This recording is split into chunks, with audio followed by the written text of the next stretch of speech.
Okay, folks, I will do the same thing I did with the first quiz. I will let you know when the quizzes have been graded. You can come pick them up, so it'll be sooner than you think. So today we're going to kind of get very close to wrapping up intrinsic value. Okay.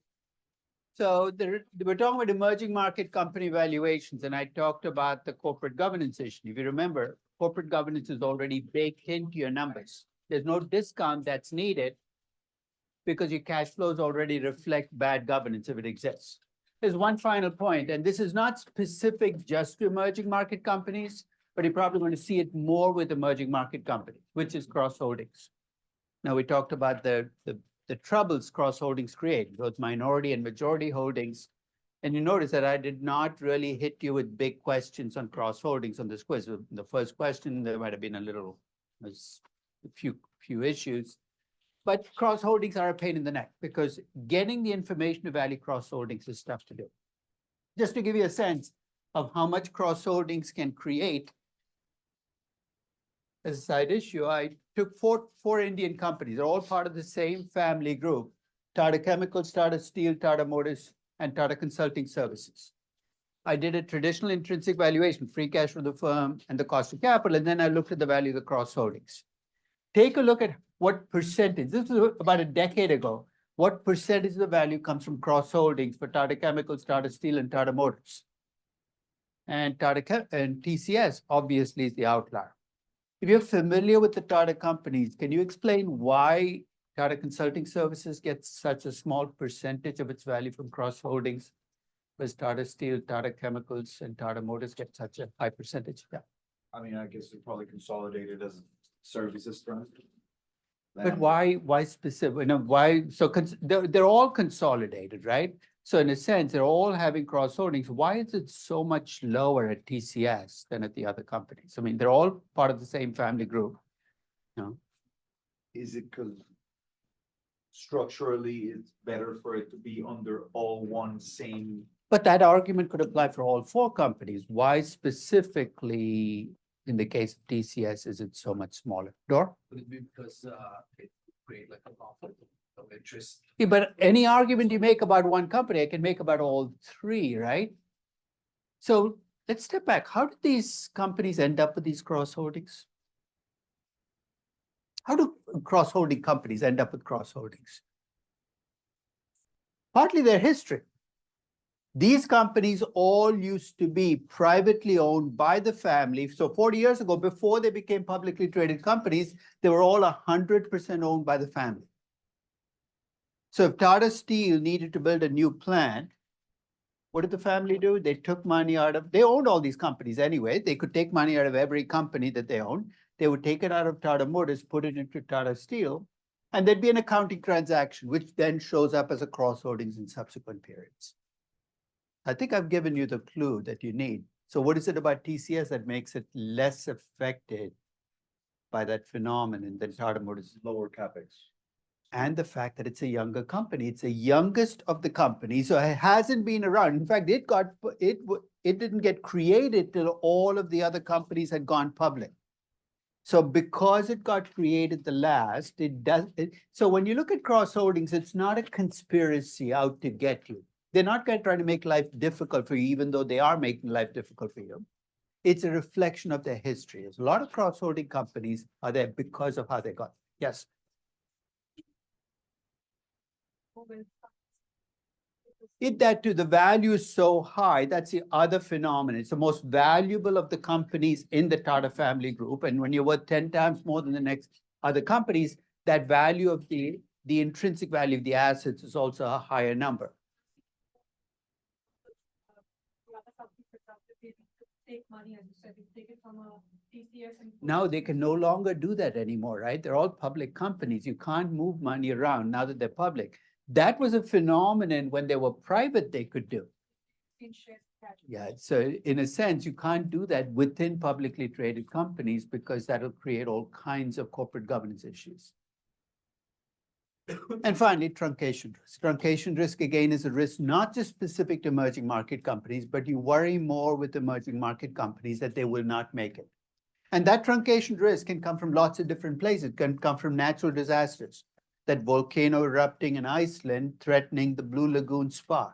It could come from terrorism risk. If you're part of the world where, I remember in Egypt, a couple of hotels got burned down to the ground. There was no insurance you could get. The entire value disappeared. Or it could come from nationalization risk. Less of an issue than 40 or 50 years ago, but there are still parts of the world where you worry about your assets getting nationalized.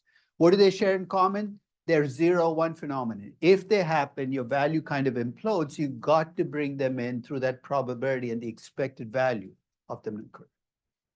So I'm going to take a tangent here and value not quite an emerging market company, but a company that on the day it went public, overnight at that point in time, became the largest publicly traded company in the world, which is Aramco. Aramco did not go public till 2019. And the day it went public at 1.8 trillion. On that day, it was the most valuable company in the world. Because Apple, I think, was at 1.5 trillion. They were at 1.8 trillion. Now, Aramco is actually a very simple company to value in terms of operations. Why? It's 330 million barrels of oil under the ground that you're going to extract from the ground. You take the present value of the cash flows, you're pretty much done. So I actually valued Aramco using a traditional dividend discount model because in the initial IPO, they were actually floating just 2% of their shares. So this is actually a long-awaited IPO.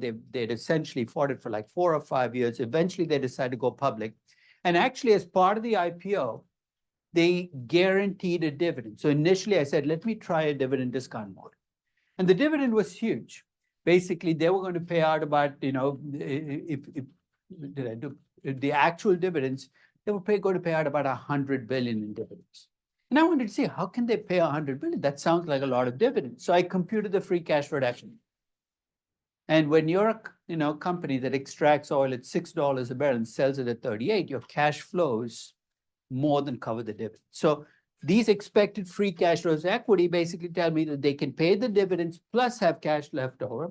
And based on the present value of the free cash flow equity, the value that I got was 1.6 billion. Okay. So when I did this, though, I did not do a terminal value, unlike traditional valuation, because once the oil is out of the ground, there is no value left. I actually took it as present value of cash flows over 50 years. Took the present value of the cash flows. So there's the value of the equity with the cross holdings and the cash, about 1.65 billion. So on a free cash flow equity basis, the company's worth 1.65 billion. You're saying, why did you do free cash for the firm? I did do free cash for the firm, but this is a company that will never be highly levered. Why? Because there are religious strictures, basically, that will get in the way of going out and borrowing huge amounts of money. But if you do a free cash flow to the firm valuation, you get about the same number, 1.6 to 1.7 billion. So I finished the valuation and I started thinking about risk. Now, the risk we think about is country risk. We put it into the cost of capital, but the country risk I was putting in was Saudi Arabian country risk. And the way we think about country risk, in a sense, handicaps us. How do we come up with country risk premiums? What do we look at? We look at sovereign ratings and default spreads. And what do you think Saudi Arabia's sovereign rating looks like? It's not quite AAA, but it's really high. It's AA. Why? You're not worried about default risk with Saudi Arabia. They hardly ever borrow money and they have enough cash to cover it. But there is a risk here that's not being captured in the sovereign rating, right? And remember, Egypt looked really stable till 2009. You woke up one day and said, there is no stability. I'm not saying it's imminent, but there is this risk that when you're investing in Aramco, you're not investing in a company, you're investing in a country. And you're not just investing in a country, you're investing in a royal family. This is an extension of the Saudi royal family. There's a place I'm going. If that is what you're doing, the risk you run is, what if tomorrow you woke up and there was upheaval in Saudi Arabia and the royal family was replaced by some other government? Could that affect your Aramco valuation? Absolutely. Sorry? Yeah, sorry, I didn't mean to interrupt you. No, that's okay.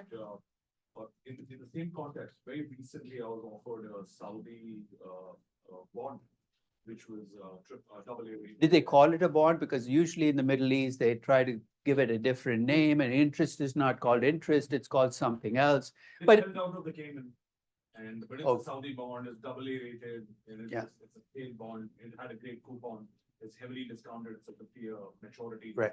So I didn't invest in that bond because my argument with the banker was that there is a lot of geopolitical risk with Right. Saudi Arabia, what's happening with Israel and Palestine. What was it backed by? Or Just the Saudi government's, the sovereign wealth fund of Saudi Arabia. Okay.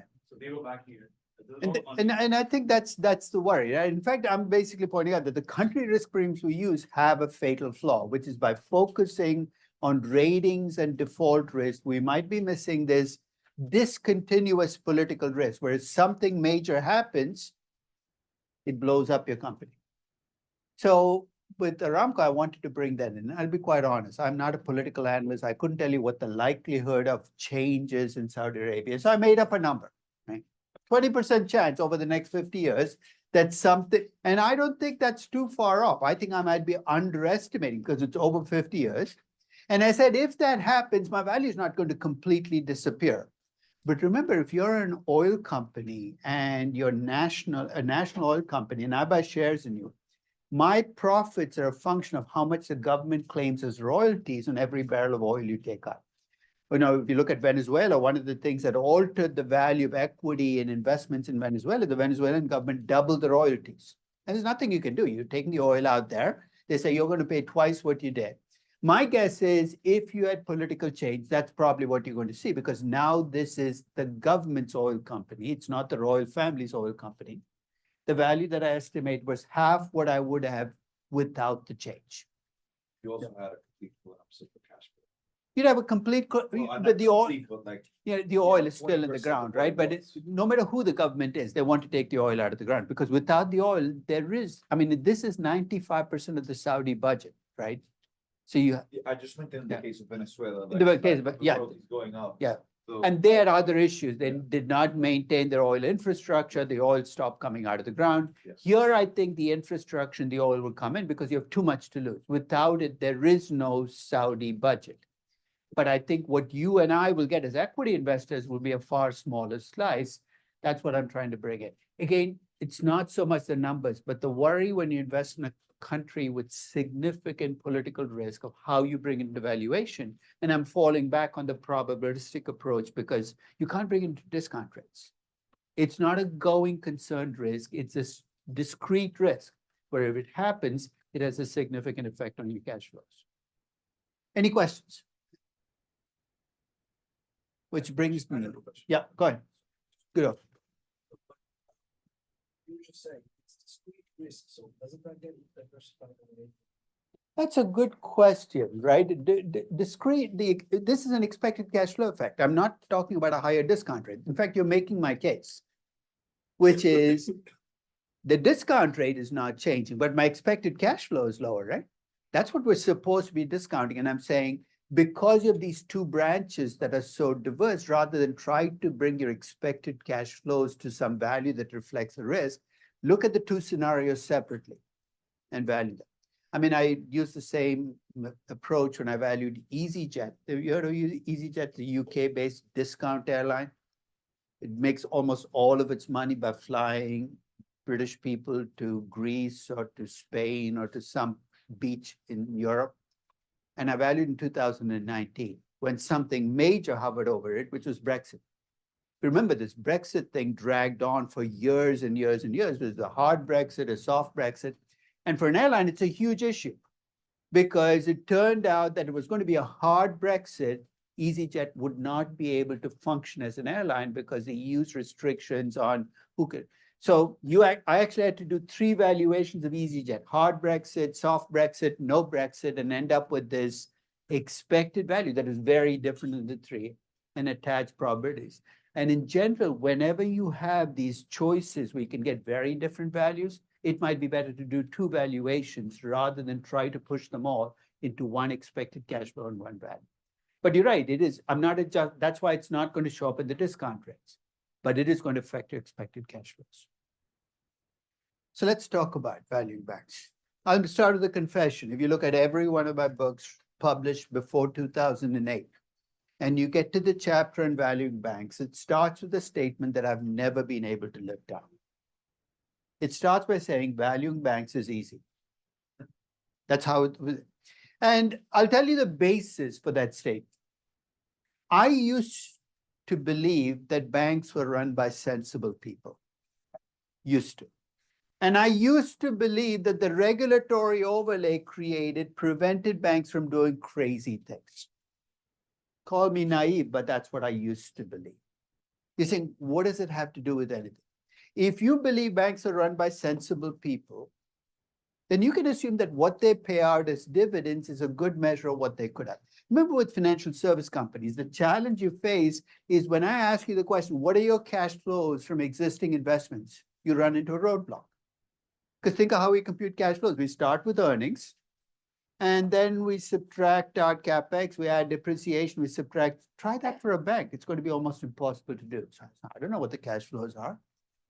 When I ask you about the value of growth, again, you run into this issue because you can't actually estimate what reinvestment is if you don't know what CapEx is in the first place. When I ask you how risky are you as a bank, banks are the most incredibly opaque institutions because they said, trust us. We've told the regulators, they've looked at the risk. And ask you, when will you be a mature company? Unlike traditional companies, just go bankrupt if they're in trouble. Banks really don't go bankrupt. They just get taken into some other bank because you can't let a bank go bankrupt. There are depositors in the bank. So for as long as we've been valuing banks, it's a century, we've given up on cash flows. And many of these cases, we've fallen back on the dividend discount model because of desperation. We don't know what the cash flow is, but that's okay. Banks are run by sensible people. Therefore, the dividends you see should be roughly equal to the free cash or equity. Do you see why the trust and management is at the core of this? And then we discount the cash flows. Unlike traditional companies, we unlever and relever the beta. With banks, historically, we've used one cost of equity for every bank, assuming that, hey, banks must be roughly the same risk. You can't be a risky bank because the regulators would have shut you down. So I'll give you an example. This was from December of 2015. I was valuing a bank called CIB. It's an Egyptian bank. It's a well-regarded Egyptian bank. I did a traditional dividend discount model. What does that mean? I projected out expected earnings and a payout ratio. It's very simple. Unlike a free cash flow model where you have to do CapEx and depreciation of working capital, you project earnings, you project out payout ratios, you try to be consistent. As growth changes, the payout ratio will change. But your end game is to forecast future dividends. So I forecast the future dividends in Egyptian pounds. And I want to emphasize in Egyptian pounds, because at the time that I did this valuation, the risk-free rate in Egyptian pounds was about 10.5%. High inflation currency, high risk-free rate, which is one reason when I get to stable growth, I give those earnings at 10% growth rate forever. If I did that in US dollars, my valuations would blow up. But here I can assume a 10% growth in perpetuity. My cost of equity is huge, 23.25%. You start with a high risk-free rate, you add on top of that Egyptian country risk, and before you're done, you're going to end up with a really high Egyptian pound cost of equity. Incidentally, the way I got the risk-free rate in Egyptian pounds was because there was no government bond rate. I actually took the UST bond rate. Remember the trick we had with differential inflation? So I have a really high inflation currency, high growth, high cost of equity. The value of equity that I got, discounting just the dividends, was 42 Egyptian pounds. The stock was actually trading at 36. I actually tried buying it. It's almost impossible to buy an Egyptian stock from here. No. So, but it, at least from the perspective of a traditional dividend discount model. Here again, you can argue that there's catastrophic risk you got to bring into this investment that I haven't brought in. But it's a traditional dividend discount model. But here's where I think, 2008 taught me, It taught me two lessons. One is that the regulatory overlay doesn't work that well, that banks can take on a lot more risk, and some banks can be riskier than others.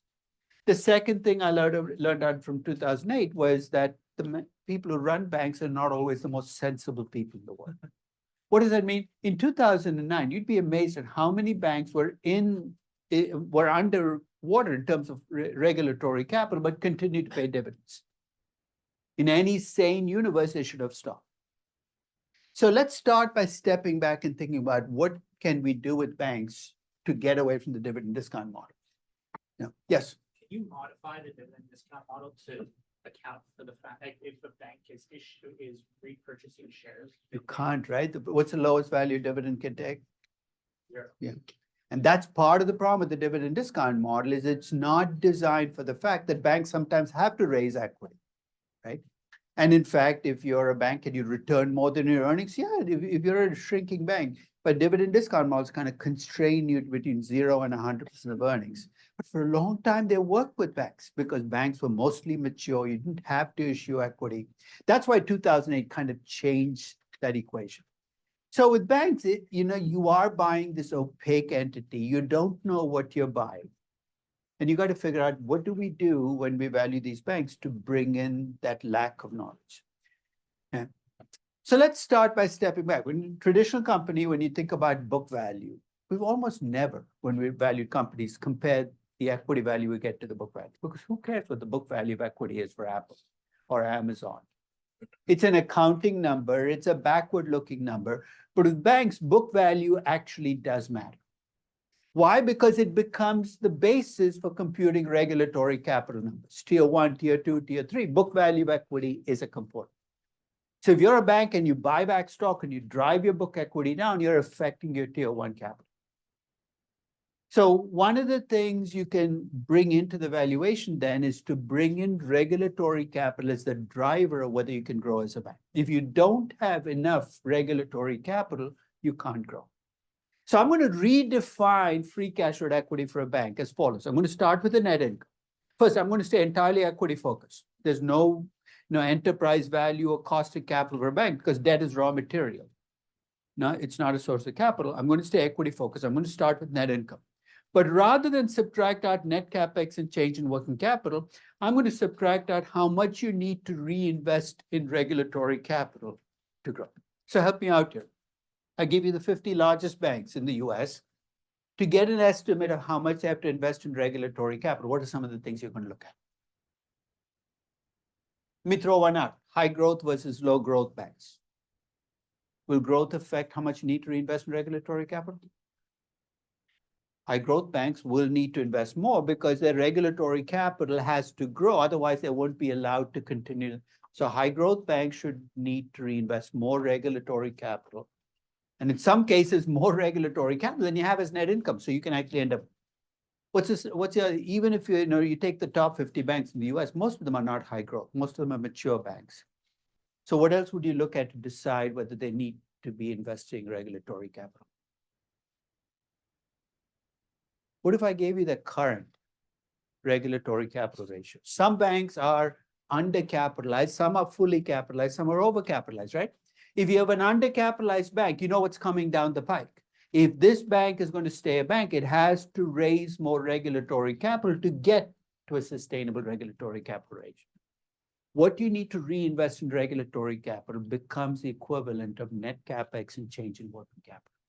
You subtract that from the net income, you get a bank's free cash flow equity. And that number can be negative. If you're a severely undercapitalized bank, your free cash flow equity is negative. What does that mean? You will have to issue new equity to keep going, which will make my equity shares worth less now, because that's an outflow. So I'm going to give you an example of a bank valuation. This is a valuation I did a long time ago of Deutsche Bank in October of 2016. So and I'll send you the link to the blog post as well. The title of the post was A Greek Tragedy at a German Bank. And I use the words very deliberately because the Germans constantly like to point to the Greeks and point out how undisciplined they are. And here you have the ultimate German institution, Deutsche Bank, looking like a Greek bank. He said, this is, there's a word for that in German, right? What Schadenfreude. This is, maybe I should have thrown that into the title. But basically, Deutsche has been a disaster for more than 15 years now, starting, 2008. It's been one disaster after another. And in 2016, I won't say they've hit bottom because they keep trying to find new bottoms every time you think they've hit a bottom, but they really were in trouble. Because what had happened was the Department of Justice in the US had put a $10 billion fine on the bank for something they did in 2008. You're saying, why does that matter? When you have a fine of 10 billion, guess where that money comes from? It comes out of your equity. Your book equity drops by 10 billion. The regulatory capital ratio would have dropped to 12.41%, which would have left them dangerously low. You're saying, how do I know what's low or high? That's one of the numbers you can pull off S&P Capital IQ for every bank out there. And it made Deutsche drop to the bottom, I think bottom 15th percentile of banks. So clearly that is regulatory capital ratio. But to add to it, they were losing money like it was going out of style, $7, $8, $9 billion. Remember, every time you lose money, that's coming out of regulatory capital as well. And there was talk that Deutsche might have to go into receivership. What does that mean? That the German government would have to take over Deutsche, because you can't let it go bankrupt again, would have to take over Deutsche, wipe out the equity. I think they did with the Royal Bank of Scotland, maybe after the 2008 crisis. One of the British banks had to go through this. So there was talk that this bank was in trouble. So undaunted, I said, look, I'm going to try to value Deutsche.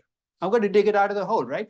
First, I've got to stop the losses, because if you keep losing money, there's no way you get out of this.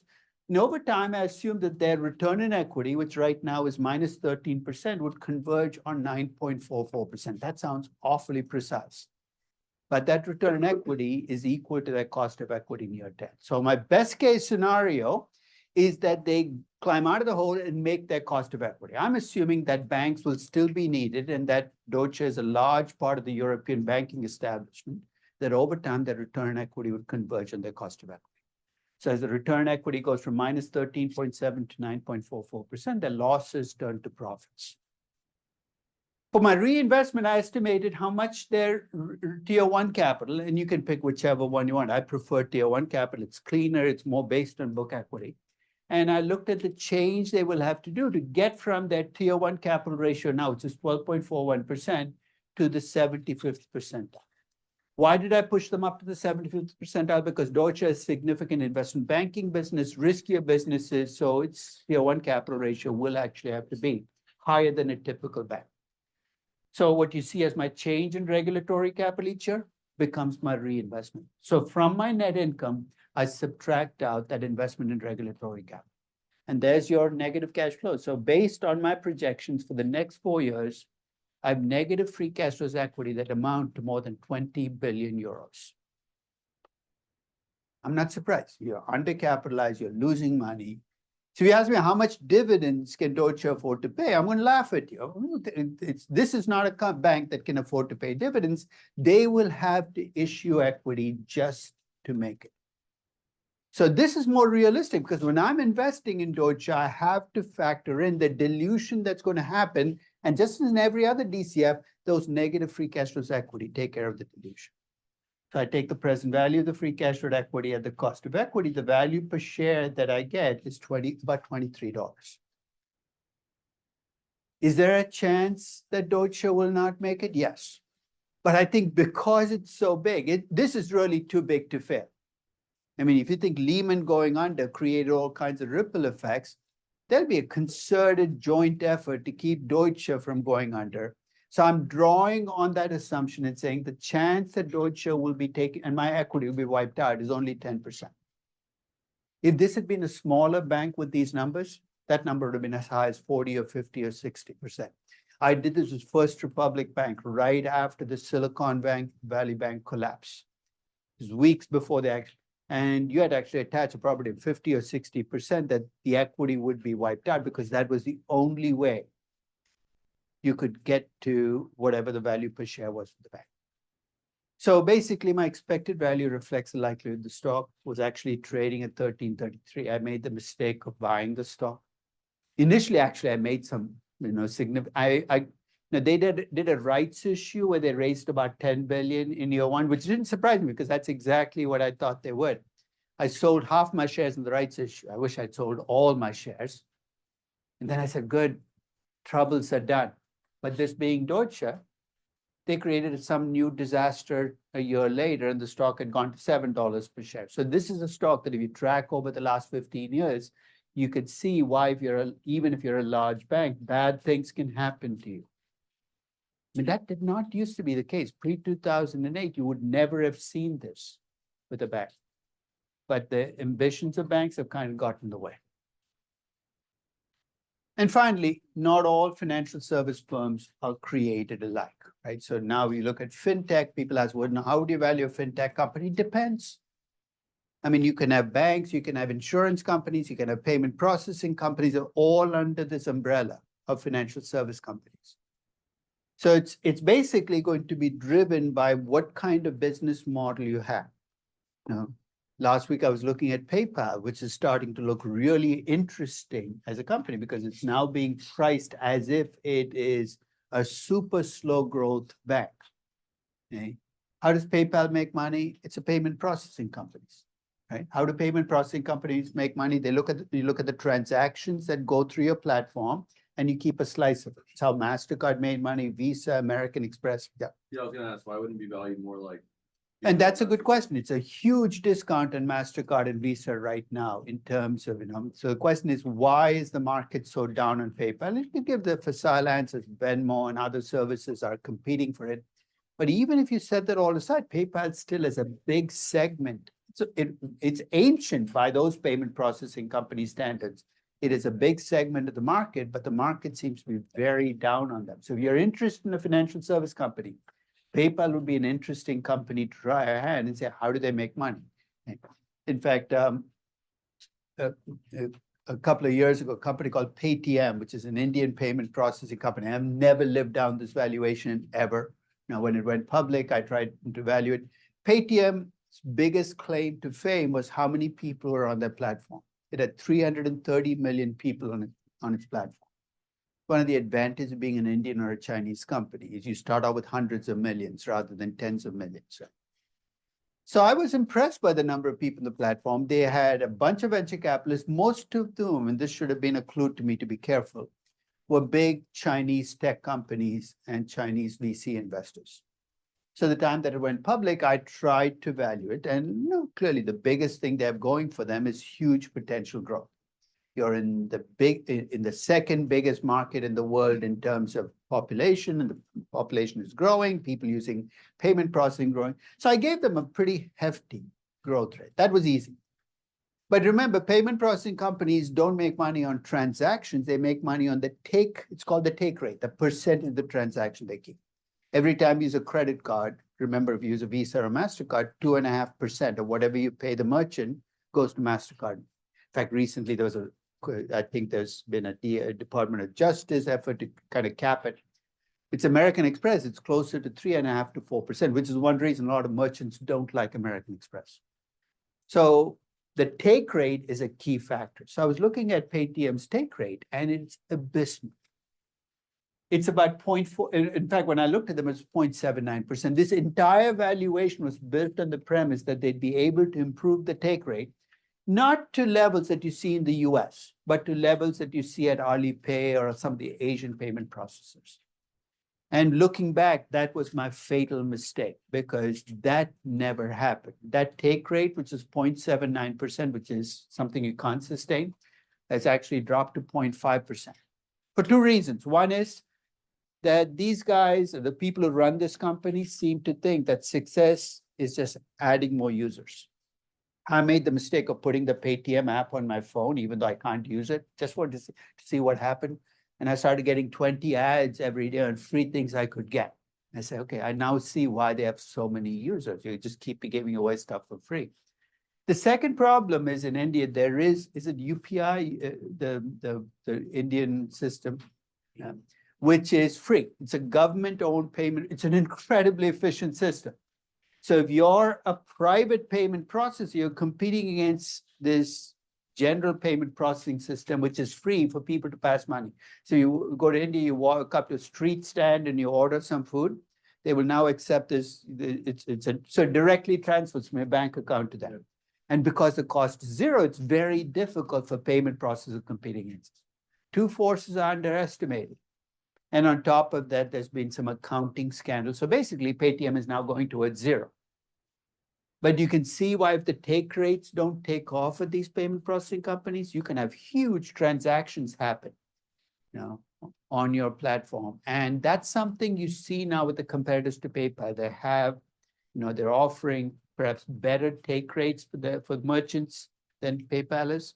But the question is, can you survive on 0.5 or 0.75% or 1% take rates? Any questions on financial service companies? I know a few of you are valuing banks, right? And you use the dividend discount model and you turned it in, I turned it back to you. But if you want to try the free cash or equity model, it's not difficult to do. It means you got to dig a little deeper into regulatory capital numbers. And if you have capital IQ, you can see what the numbers look like across banks. Any questions? Talk about something we kind of dealt with earlier in the class. Remember, we talked about R&D being really a capital expense, and we went through those contortions to convert R&D from, an operating expense to a capital expense. It's a pain in the neck because with companies with intangible assets, it becomes a big issue. And here's the reason. When I ask you how much are your cash flows from existing assets, R&D being capitalized or not capitalized can make a big difference in your earnings and your CapEx numbers. It affects your cash flows. And ask you, what's your future growth? Remember, when you capitalize R&D, it changes your return on capital, it changes your reinvestment rate, it changes the value of your growth. It affects every single question. That's part of the reason we capitalize R&D. So one of the things that you have to deal with companies with intangible assets, and let's face it, they are the rulers of the market now. You take the top 10 companies, intangible assets, such a bit. You got to get rid of the accounting inconsistencies. So I know it feels like a pain to capitalize R&D, to capitalize those intangible expenses, but if you don't do that, I don't see how you can do intrinsic valuations of tech companies, pharmaceutical companies. So if you remember, I think I don't know whether I did this with Amgen or with Cisco. I capitalize R&D. When I capitalize R&D, here are the things that happen. My operating income jumped, my invested capital changed because that unamortized R&D went into my book equity. And basically every number that I looked at was different when I capitalized R&D. But at that time, I did not really talk about what will this do to my value per share. If the answer is it does nothing, then this is torture. It's not worth it. So I'd like to look at what happens when you capitalize R&D to the value per share, and I'm going to take the effects through on my cash flows. So when you look at the components of value, and I'm using my FCFF Ginzer drivers, revenue growth, margins, reinvestment, cost of equity, cost of capital. When I capitalize R&D or items like it, here are the effects you're going to see. First is my revenue growth will not be affected. But to the extent that those intangibles are part of my CapEx, it'll drive my future growth rates. So if I'm not capitalizing R&D, I don't have a lever to determine how much will that growth be.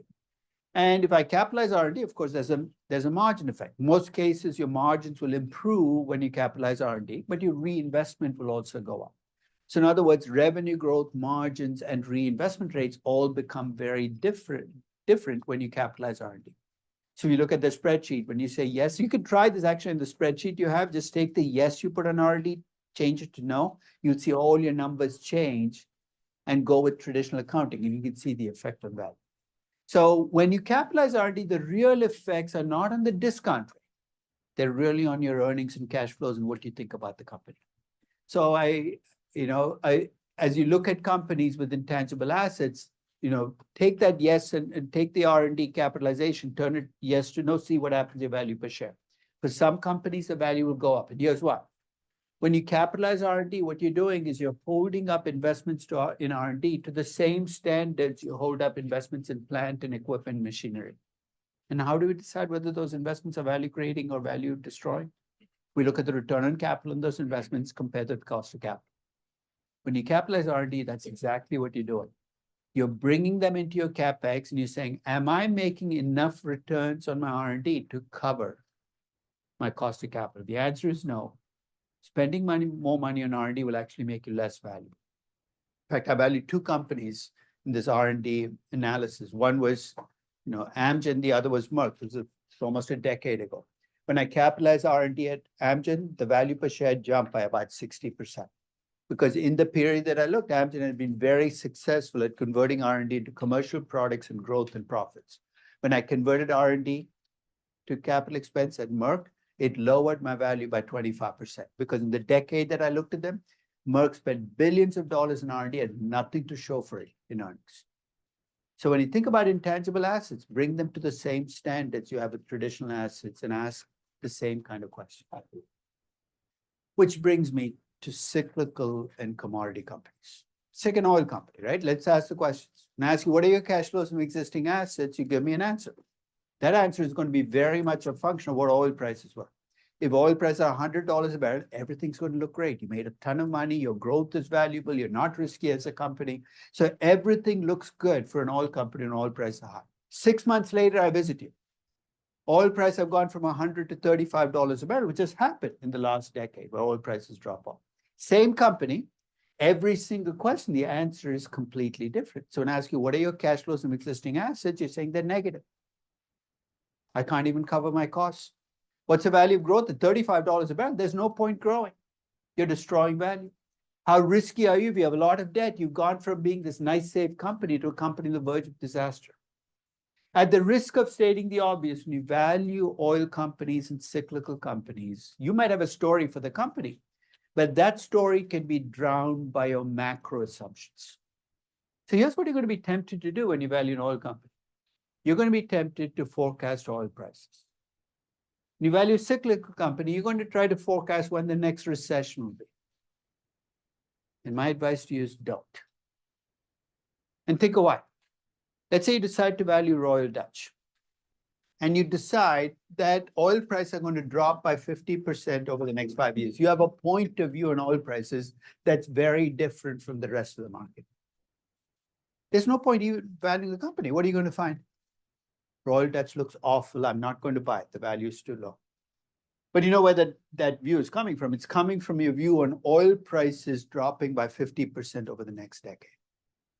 Conversely, if you think oil prices are going to quadruple over the next decade, every oil company you look at is going to look cheap. The reason I think you need to keep your macro view separate from your company valuation is if you mix the two, and you ask me to buy Royal Dutch because it looks cheap, I'm going to ask you, is it because you like Royal Dutch as a company or because you think oil prices will quadruple? And if it's a latter, you know what I'm going to do, right? Rather than buy Royal Dutch, what's an easier way to make money? If you're that good at forecasting oil prices? Buy futures, buy options. If you're really good at forecasting commodity prices, stop looking at companies. There's a far easier way for you to make money. But if on the other hand, you want to value companies, you want to keep your macro view separate from your micro views. I'm not saying it's going to be easy to do, but one of the challenges you face in valuing these companies is try to stay as neutral as you can about commodity prices, about the economy.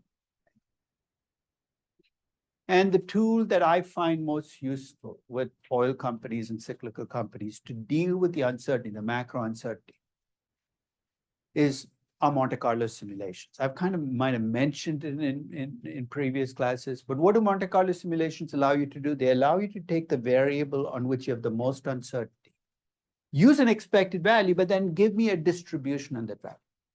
With oil companies, you see what I'm going to allow you to do, right? I'm going to allow you to give me the oil price today. What choice do you have? That is the oil price today. But then when you say, what do I do about the uncertainty I face? I'm going to ask you for a distribution in oil prices. And the nice thing about distribution for oil prices is you can get it from the market. It's a traded commodity, so I can look at the past and say, this is a standard deviation. In a Monte Carlo simulation, here's what you do. You pick a price out of the distribution. So that oil price can be much higher or lower than the current price. You value the company, and you do it again and again and again. In a typical simulation, you can run this thousands of times. At Stern, we have access to a program called Crystal Ball. If you get a chance, get online, download. It's an amazing program. It's free while you're here. Take advantage, because if you like it and you want to buy it, I would strongly recommend you buy it for any kind of business related job, because it allows you to deal with uncertainty in a much more specific way. And what Crystal Ball does, it adds on to Excel. So you can take the valuation you sent me, if you did send it to me, and you add Crystal Ball, you can take your discounted cash flow valuation, which is an Excel spreadsheet, and make it into Monte Carlo simulation, where you can say, look, my growth rate was 8%, but I'm uncertain about it. This is the distribution on growth. My margin is 23%, but this is what I feel about margins. It allows you to take your point estimates and replace them with distributions. So I'm going to leave you with a very simple example of a Monte Carlo simulation. This is a valuation I did of Royal Dutch in March of 2016. The oil price had dropped to $45 a barrel, $40 a barrel when I did this. So I wanted to do an oil price neutral valuation of Royal Dutch. What does that mean? I'm going to take the existing oil price, I'm going to build it into my revenues and margins. And I came up with a value per share of about $39. So I had a $40. So this is a conditional valuation. Condition of the oil price being $40, Royal Dutch is worth $39.31. I actually did this in Houston for the Royal Dutch Finance Group. And somebody in the group said that's at a $40 oil price, but that's really low. That could go up. And I said, you're right, it could. And we know exactly what will happen if it goes up. The value will go up as well. But that's, I think, the core problem. We don't know whether it'll go up or down. So here's what I did. I went back and collected Royal Dutch revenues from 1989 through 2015. And that brown line is the average oil price each year. I don't even need to give you any statistical numbers. Do the two move together? They move in lockstep. In fact, if you don't believe me, I computed an R squared, 96%. This is about as pure an oil play as you can get, because what happens to Royal Dutch is almost entirely driven by what happens to the oil price. So I'm going to stop the next session. When I start off, I'll show you what introducing the Monte Carlo simulation will do. But if you get a chance between now and Wednesday and you want to download Crystal Ball and try it on your Excel spreadsheet, it's fun. It's really a very, very powerful tool.